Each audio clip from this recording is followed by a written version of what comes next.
भारत के नक्शे पर जब हम देखते हैं तो कश्मीर कुछ ऐसा दिखता है, लेकिन असल में कश्मीर कुछ इस तरह से बटा हुआ है। करीब 8 हिस्सों में बटा हुआ एक क्षेत्र जिस पर 3 देशों की भागीदारी है।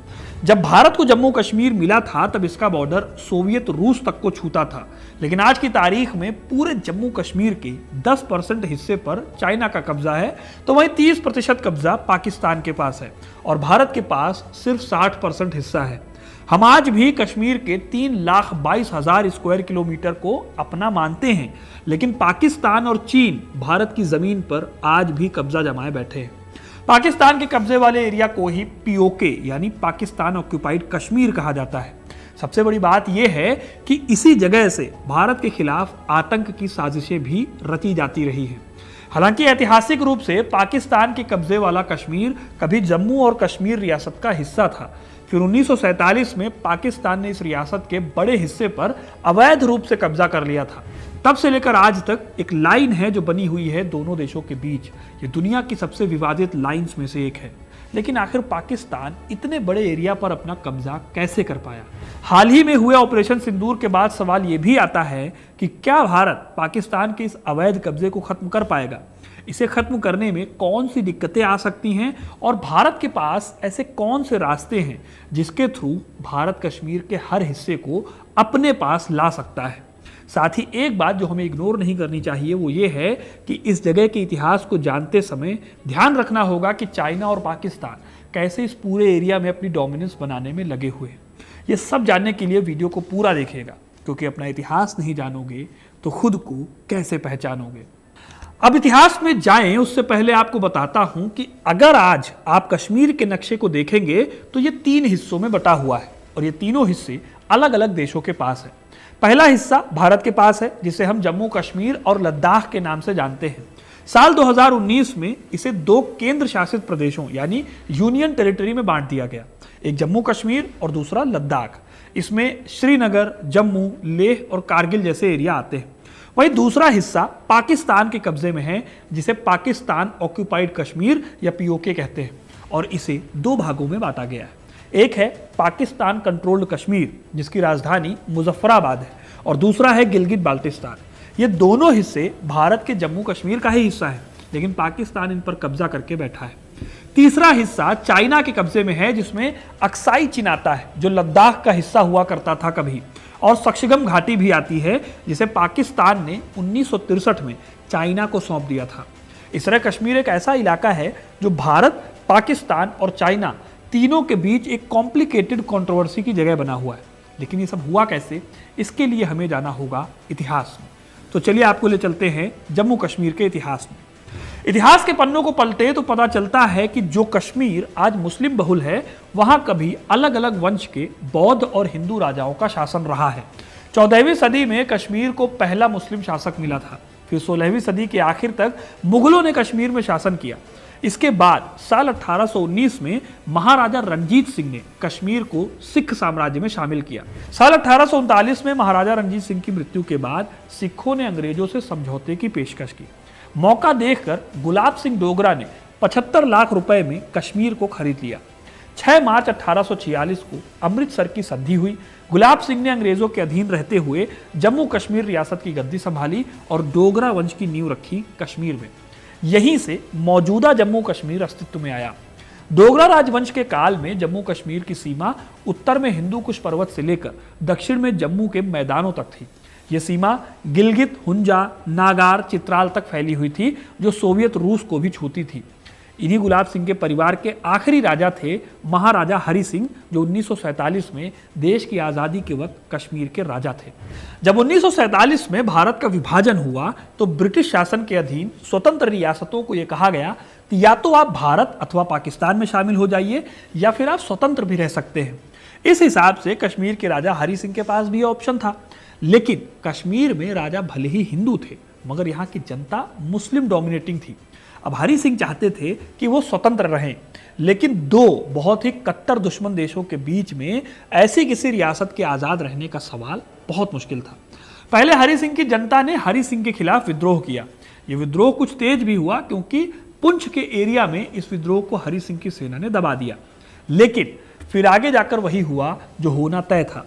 22 अक्टूबर 1947 को पाकिस्तान ने नॉर्थ वेस्ट फ्रंटियर के खैबर पख्तून एरिया से कुछ कबीलों को सपोर्ट करके उन्हें कश्मीर में एंटर कराया। इस कबीलाई सेना ने जल्दी ही कश्मीर के एक बड़े इलाके में हिंसा फैलाई और इसे अपने कब्जे में लेना शुरू कर दिया। कबीलाइयों की यह फौज जल्दी ही बारामूला के पास पहुंच गई। यहां पर यह सेना शहर में लूटपाट मचाने लगी। दिक्कत यह थी कि बारामूला से श्रीनगर, जो कि राजधानी थी कश्मीर की, वो श्रीनगर से सिर्फ 32 किलोमीटर दूर था। यानी कि किसी भी वक्त महाराजा हरि सिंह की गद्दी छीनी जा सकती थी। ऐसे में बहुत परेशानी में महाराजा हरि सिंह ने 24 अक्टूबर के दिन गृह मंत्री सरदार पटेल से मदद मांगी। सरदार पटेल ने महाराजा हरि सिंह के सामने शर्त रखी कि वो तभी इस क्षेत्र में अपनी सेना भेज पाएंगे जब कश्मीर का भारत में विलय होगा। अब क्योंकि हरि सिंह के हाथों से वक्त फिसलता जा रहा था, इसलिए उन्होंने 26 अक्टूबर को ही विलय पत्र पर दस्तखत कर दिए। भारत में विलय होते ही कश्मीर का डिफेंस, इसका एक्सटर्नल अफेयर्स और कम्युनिकेशन जैसे बाकी डिपार्टमेंट सब भारत के पास आ गए। इसके बाद तुरंत इंडियन आर्मी को श्रीनगर भेजा गया। यही भारत पाकिस्तान के बीच 1947 के जंग की शुरुआत थी, जो कश्मीर के मुद्दे को लेकर लड़ी गई। भारतीय सेना ने कई मोर्चों पर पाकिस्तानी सेना और कबीलाई सेना को पीछे धकेल दिया।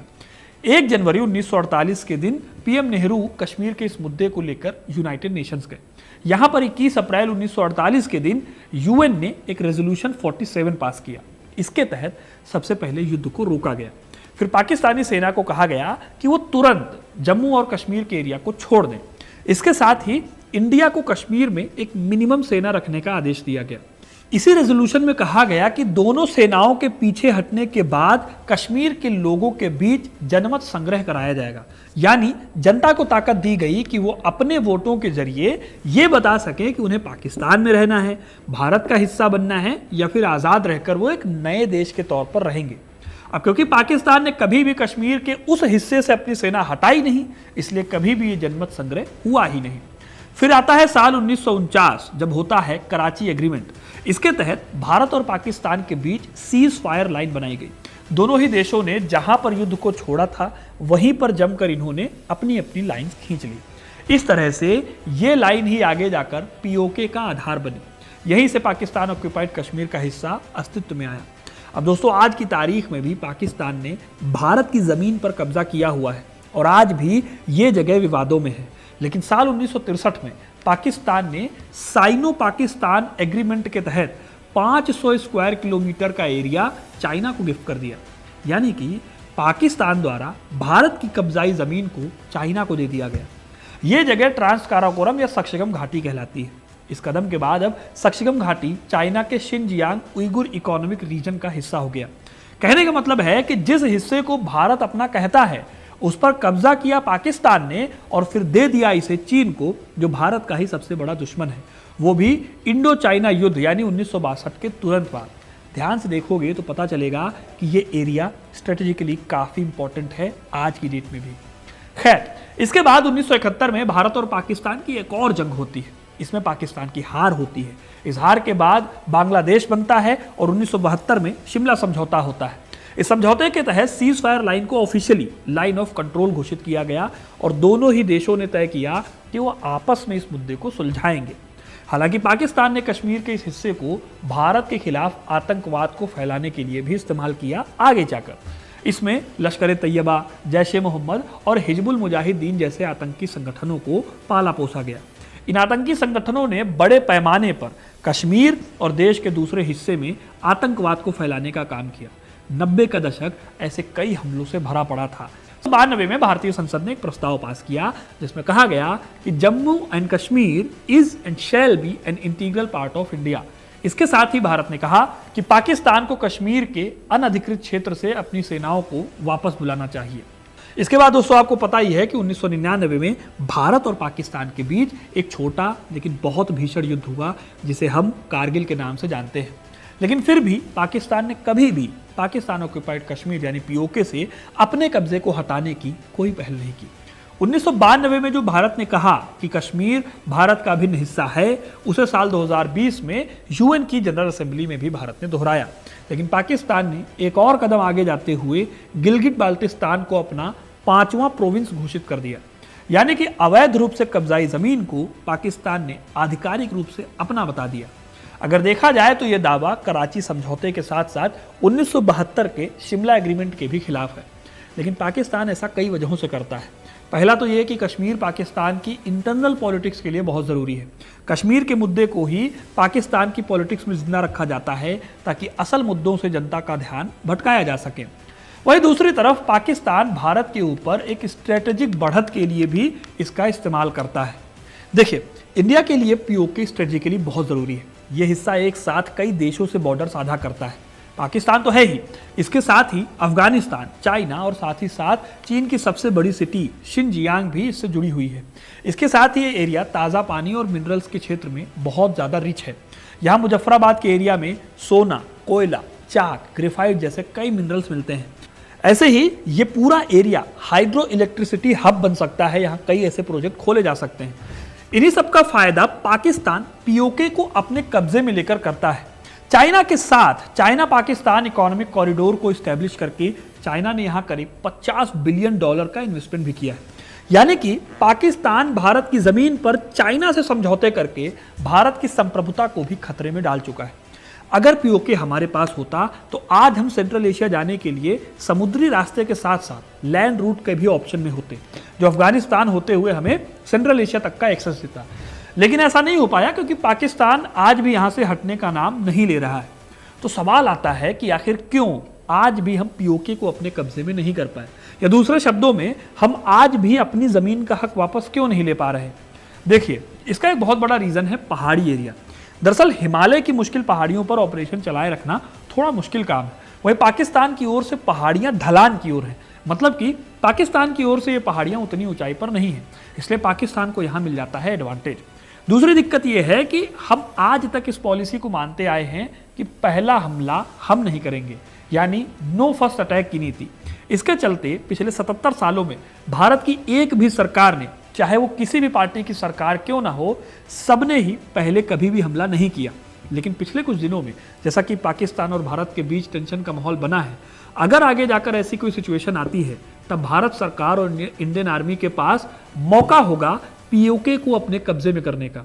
लेकिन इसके लिए फिलहाल हम इंतजार ही कर सकते हैं। हालांकि जो अभी अटैक हुआ है, जो इंडियन आर्मी ने ऑपरेशन चलाया है, वो आगे जाकर इस चीज की पहल भी कर सकता है। वैसे दोस्तों, अगर कल को इंडिया पीओके को अपने कब्जे में दोबारा कर लेता है तो भी पाकिस्तान ने इस पूरे एरिया को इतना कॉम्प्लिकेट कर दिया है कि इंडिया इंटरनेशनल कंट्रोवर्सी में उलझ जाएगा।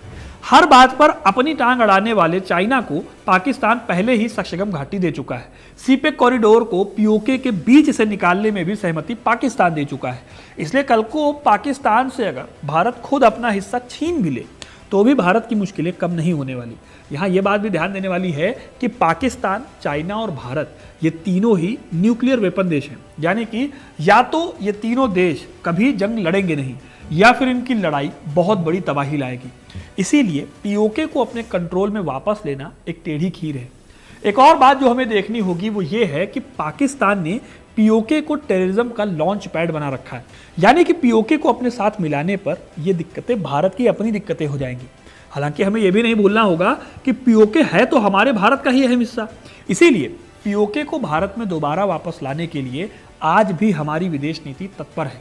हालांकि मिलिट्री की हेल्प से नहीं भी तो स्ट्रेटेजिकली पीओके की वापसी के लिए भारत के पास कुछ ऑप्शंस हैं। पहला तो यह है कि जम्मू कश्मीर विधानसभा में पीओके के लिए जो सीट्स आरक्षित हैं, जो वर्तमान में खाली हैं, भारत जम्मू और कश्मीर पुनर्गठन अधिनियम 2019 के तहत इन सीटों को एक्टिव कर सकता है ताकि पॉलिटिकल रूप से भारत का स्टैंड और मजबूत हो। इससे यह संदेश जाएगा कि भारत पीओके को लेकर सिर्फ बयानबाजी नहीं कर रहा है, बल्कि उसके पास अपनी इंस्टीट्यूशनल तैयारी है। दूसरा यह कि भारत पाकिस्तान की कमजोरी का फायदा उठा सकता है। कहने का मतलब है कि गिलगित बाल्टिस्तान के लोग आज भी पाकिस्तान में बराबरी का दर्जा नहीं पा सके हैं। वो भेदभाव और राजनीतिक बहिष्कार का सामना करते हैं। भारत अगर गिलगित बाल्टिस्तान के नेताओं को प्रो इंडिया एजेंडा के साथ जोड़ दे तो पाकिस्तान की अपनी पोजीशन खराब होगी और इसका फायदा भारत को मिलेगा। इसके अलावा जो एक बहुत मुश्किल लेकिन इंपॉर्टेंट काम है वो चाइना से एक ओपन लॉजिकल डायलॉग शुरू करना है, खासकर सीपेक को लेकर।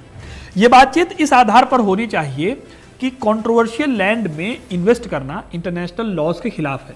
हालांकि चाइना यह बात कितनी मानेगा और कितनी नहीं मानेगा यह आप अंदाजा लगा ही सकते हैं, लेकिन फिर भी भारत ऐसी कोशिश कर सकता है। ऐसे ही आज की तारीख में भारत और अमेरिका के रिश्ते अमेरिका और पाकिस्तान के रिश्तों से कई गुना बेहतर हालत में है। इसीलिए भारत आने वाले टाइम में अमेरिका को भी अपने साथ मिलाकर इस समस्या का हल खोज सकता है। हालांकि ऐसे और भी कई रास्ते हैं जो पीओके की वापसी भारत में करा सकते हैं, लेकिन हमें यह भी समझना जरूरी है कि सिर्फ पीओके को वापस लेना ही सोल्यूशन नहीं है। जम्मू और कश्मीर में हमारी सेना का अच्छा खासा बजट टेररिज्म से लड़ने के लिए इस्तेमाल होता है। अगर कल को पीओके भी भारत में अचानक मिल जाएगा तो इसे मैनेज करने के लिए हमें और भी ज़्यादा मात्रा में रिसोर्सेज की ज़रूरत होगी।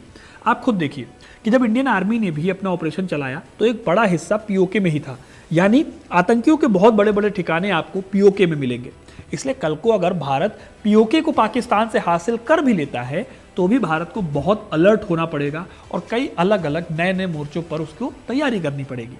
इसलिए सवाल अगर किया जाए कि क्या पीओके भारत का हिस्सा है, जी हाँ, बिल्कुल है। पाकिस्तान ने उस पर कब्जा कर रखा है। भारत कई तरीकों से इस क्षेत्र को अपने साथ मिलाने की कोशिश भी करता आ रहा है, लेकिन अगर आज की डेट में पाकिस्तान से पीओके भारत को मिलेगा तो भारत के लिए इसे मैनेज करना अपने आप में दिक्कत वाली बात होगी। लेकिन अगर आज की डेट में भारत को पीओके मिले तो उसे किसी भी हाल में भारत से बाहर नहीं जाने देना चाहिए। बाकी आपको क्या लगता है कमेंट करके जरूर बताइएगा। वीडियो को लाइक और शेयर करना ना भूलें। ज्यादा से ज्यादा लोगों तक इस वीडियो को पहुंचाइए ताकि उन्हें कश्मीर के इस कॉम्प्लिकेशन के बारे में अच्छे से पता चल सके। तब तक के लिए बहुत बहुत धन्यवाद। चैनल को सब्सक्राइब कर लीजिए अगर नए हैं तो, वीडियो को लाइक और ज्यादा से ज्यादा शेयर कीजिए। धन्यवाद।